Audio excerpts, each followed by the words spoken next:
Here are three reasons you might be leading a life of quiet desperation.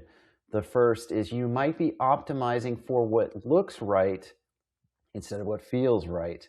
And what I mean by that is that you're optimizing for things that are external, things like status or salary or things that are important to you in a certain way, but also important to the people around you.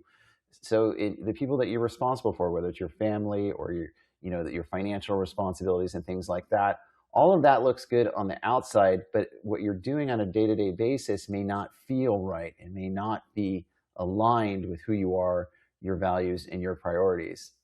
And the second reason is you may be working harder, grinding on the existing things that are in front of you instead of asking why you're not satisfied and drilling into what's important to you in a deeper, more meaningful way.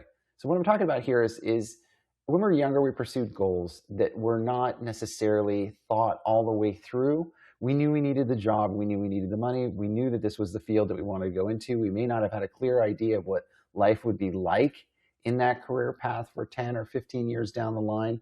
And that's the reason when you wake up one day older and your priorities change, you may be feeling that this is no longer a fit for you in some way and you feel stuck. So the solution is not to grind harder. The solution is to go into an exploration phase and figure out what's important to you. And the third reason that you might feel this way is that you're going it alone. You don't feel you have support. You don't feel like you have outside insight or feedback, and you don't have a level of inspiration that you need in order to forge that new path to your next adventure. So those are the three reasons.